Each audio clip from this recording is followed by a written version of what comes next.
We turn now to retired Lieutenant General H.R. McMaster. He served as National Security Advisor during President Trump's first term, and he is the author of At War with Ourselves, My Tour of Duty in the Trump White House. Good to have you back with us. Hey, great to be with you, Margaret.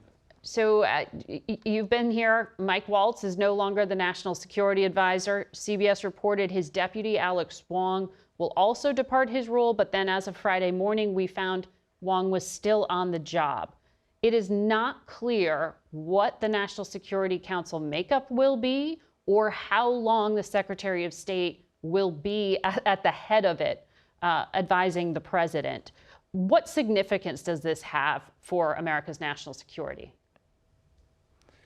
I think it's significant, Margaret, because I think what it reveals is a fight that's going on within the administration associated with our role in the world and how certain people in the administration perceive America's role in the world. And I think Mike Waltz was an America First guy, but he was an internationalist and prioritized, I think, our alliances. He knew that, I think that quite correctly, that Putin won't stop until he is stopped. And so he was an advocate for a strong approach to Putin.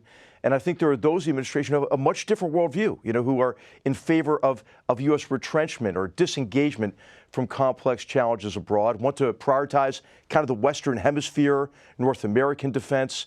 And you see that in your discussion with Congressman Turner as well, associated with the defense budget and what's being prioritized in the defense budget as well. Mm-hmm. So you see this as a policy argument, not just a signal messaging mistake that Mike Waltz created that channel where he accidentally included a reporter. It is. I think it's a policy issue, a worldview issue, but it's also an understanding of the role of the National Security Council staff and the national security staff that Mike Waltz was running and Alex Wong is still running. And that's really the staff that allows the president to drive his agenda, that gets best analysis, best advice to the president, and gets him multiple options. It seems pretty clear that President Trump is not very patient in terms of a deliberative process these days. And this is why I think he may see the National Security Council staff as an impediment instead of really the best vehicle to drive his agenda and to integrate all elements of national power and efforts of like-minded partners to advance American interests. I thought it was an interesting point Congressman Turner made when he brought up the specific point of reference the president has for the National Security Council during his first term, which is, Turner argued, seeing them as the reason he was impeached or during his first impeachment related to Ukraine. Do you think that is something that makes him distrust the council? Why is it that he would take the advice of someone like Laura Loomer, this far-right activist who has made racist attacks on some of the members of that council? Yeah, Margaret, I think there are three types of people in any administration. Those who are there to give the president best advice, those who are there not for that, but want to manipulate decisions consistent with their own agenda. These are people inside and outside of the administration.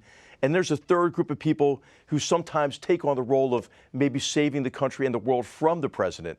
That second and third group, if you have an effective national security decision-making process that gives the president multiple options, they tend to oppose that process. They tend to oppose the national security advisor. And I think what you're seeing is how easy it is for certain people to get in the president's ear, to sow distrust, to drive a wedge between him and the national security advisor in this case, or the national security staff and those who are there to get him multiple options.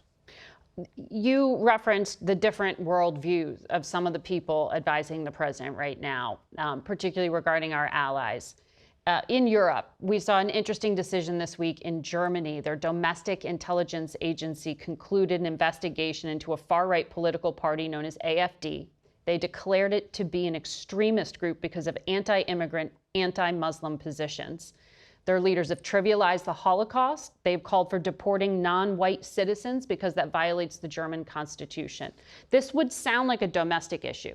However, the Vice President and the Secretary of State have taken very public statements here, wading into this, Rubio calling it tyranny in disguise. Vice President Vance also weighing in here. Do you think that's advisable when that party's leaders have such a troubled history? Can you explain it? Yeah, part of this, Margaret, is what you covered earlier in the show about this kind of women, peace, and security initiative, as well as, I would say, some of the radical DEI agendas of the Biden and maybe the Obama administration before that.